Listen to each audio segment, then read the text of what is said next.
ei ole olemas sükest nagu ette antud rada, kuidas enam ei ole kohe kindlasti seda olemas, kuidas mingi ettevõtte tippu viia.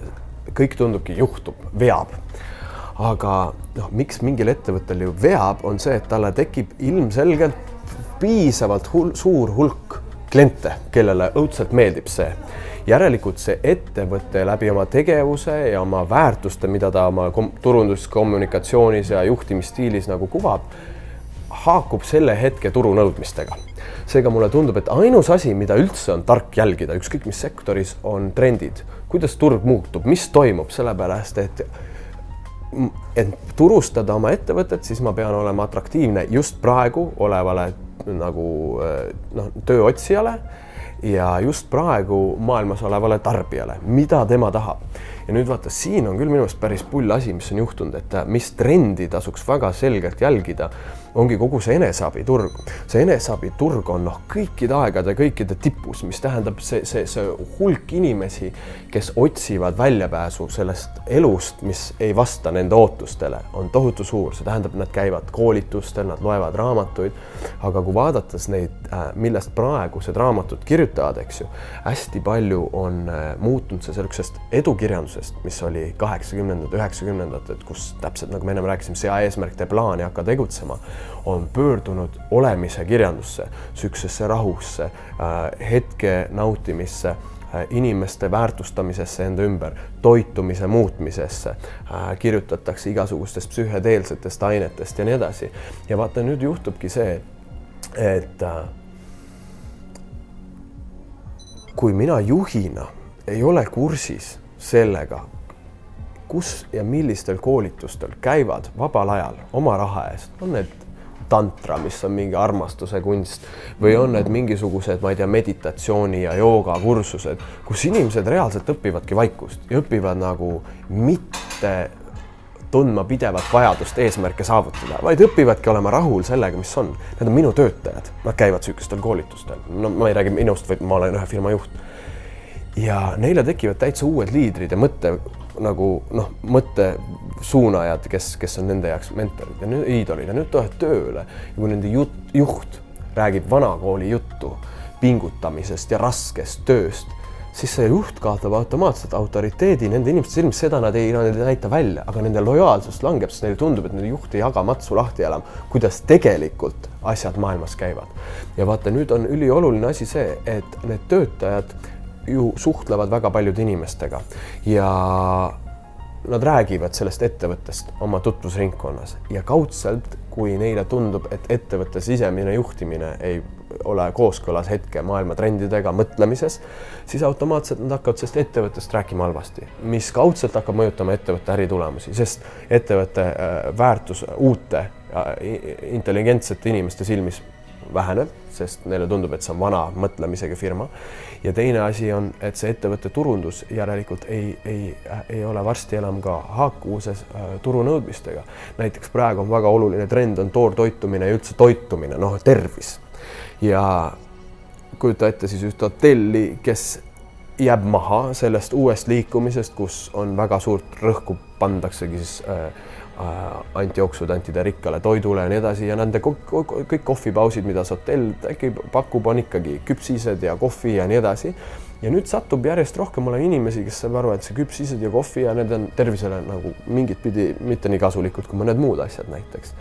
Ja automaatselt hakkab tekkima ju jälle eelistus. Lähme, eelistame kohvipausiks või üldse konverentsideks neid hotelle, kes on kursis trendidega toitumise maailmas, trendidega isiksuse arengu maailmas.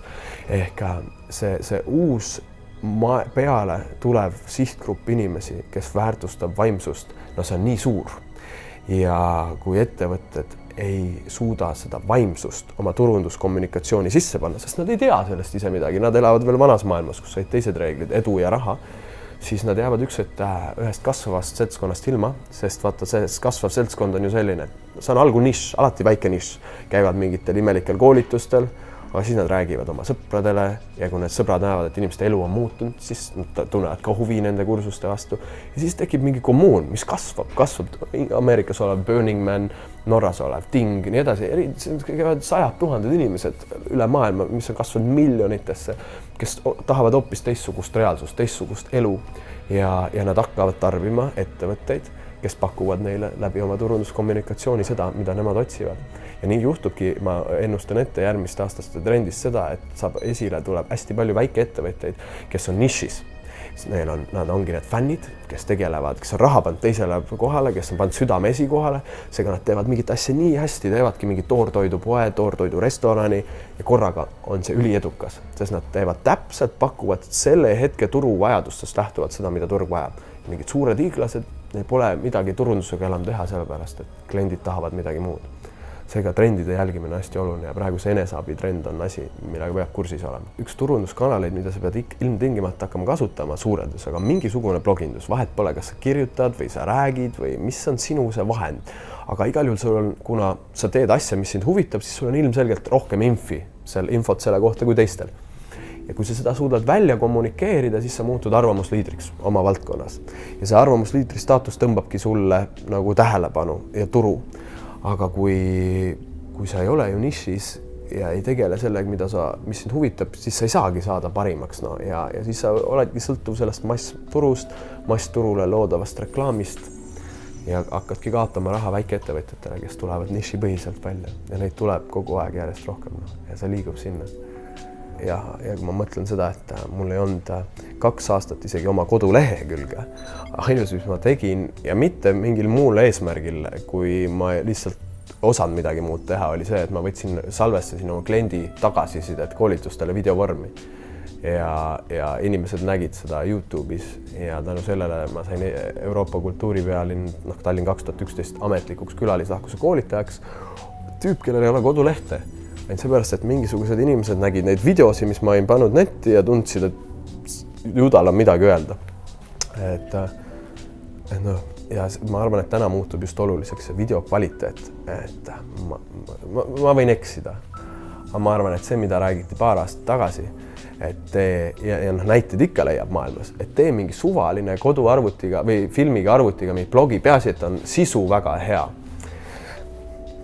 No ma ei tea, mulle tundub, et see võib olla suur takistus, et nagu kui sisu on väga hea, aga sa näed ebaatraktiivne videos välja või see taust häirib vaatajaid, siis sa kaotad terve hunniku vaatajaid juba sellepärast, et video ei ole nii vinge nagu täna, kui tehtaks väga kvaliteetsete kaameratega, filmiteks, kasutatakse muusikat, montaaž.